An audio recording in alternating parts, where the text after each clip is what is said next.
Alright, so I just filmed this look. If you're interested, I'm sure it'll be posted. Take a look at that, and today let's talk about some brushes. I get this question asked a lot, and it's a great question because I truly believe that you can make any makeup work as long as you have the correct tools. So thank you for my follower who asked this question. What brushes do you need? So where to begin? I would say for eyes, because I always start with eyes. For eyes, you need a good blending brush. This one's from Scott Barnes. It is his 62 brush. It's got a point to it, but it's still fluffy and good for blending. The fluffier the brush, the more the blend. The stiffer the brush, the less the blend. So keep that in mind.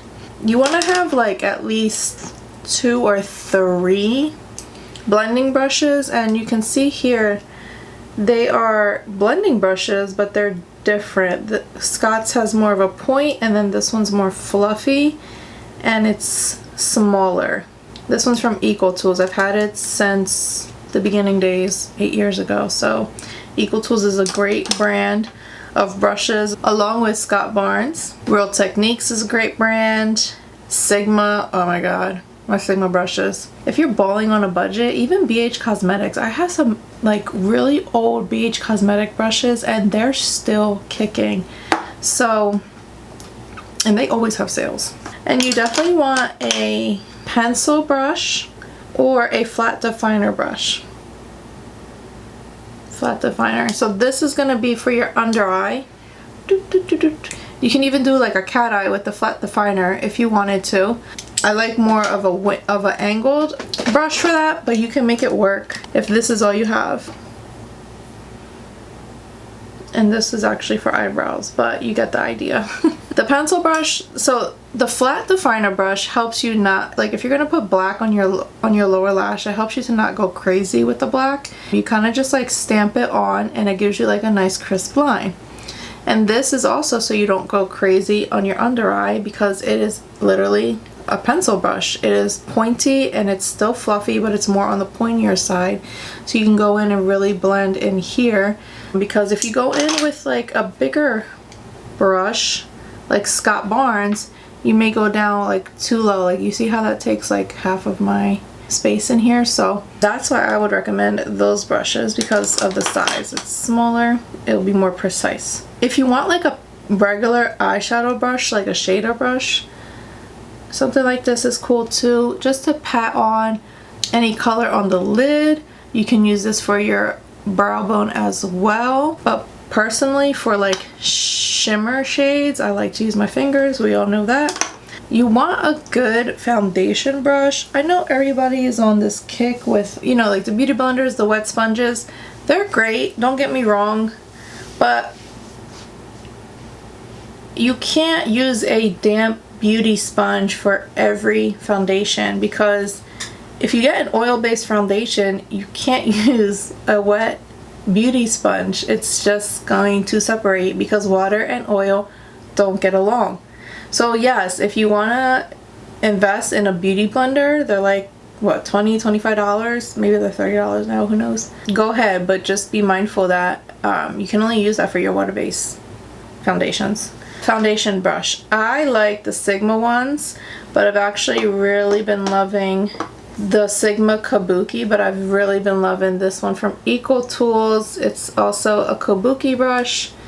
It's the ultimate buff brush, but it's just like, it's really stiff here, so your foundation is not going to go down to the bottom. It's going to kind of like hang out here on the top, and it's very smooth. It glides the foundation on the skin, so I really like this one, and it comes with 3 total in the kit, I believe. Next, you want a concealer brush. Again, this one is ancient from bhcosmetics, but I love it because it's like fluffy, but it's also flat, so I can get in like an angle and just blend the concealer on the bridge of the nose and not have it go everywhere, but I also can go underneath here and blend really nicely. I don't even know if they still make this, but whatever this brush is from BH Cosmetics is my favorite for concealer. And it just like blends it very nicely, very like diffused blend.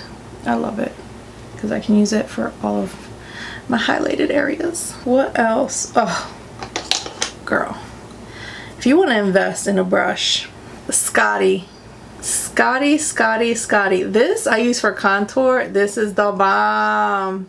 Thebomb.com. It just fits perfectly and it is round, so it just gives you that beautiful diffused contour. If I would say to splurge on any brush, it would be this guy. It's the best for contouring. It just is perfect. For setting powder, I really like this 3D HD Kabuki from Sigma. If you can see, it's very weirdly shaped, like a triangle, I guess. I don't know. So I like it because I can get right in here. Basically, I'm patting it in. I can go right here. I can use the tip. Like it works. I usually use a tip for here too. Get those smile lines. Yeah, really just because of the shape, because it's very like unique and I feel like I need it for my face shape.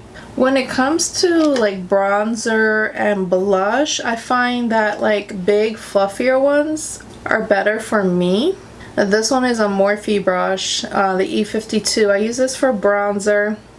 It's nice and fat and fluffy because I do have a big face, so to get in there quicker I want a bigger brush, and it still doesn't leave any harsh lines. It's, you know, you can diffuse really well with this because of like the fluffiness of it all.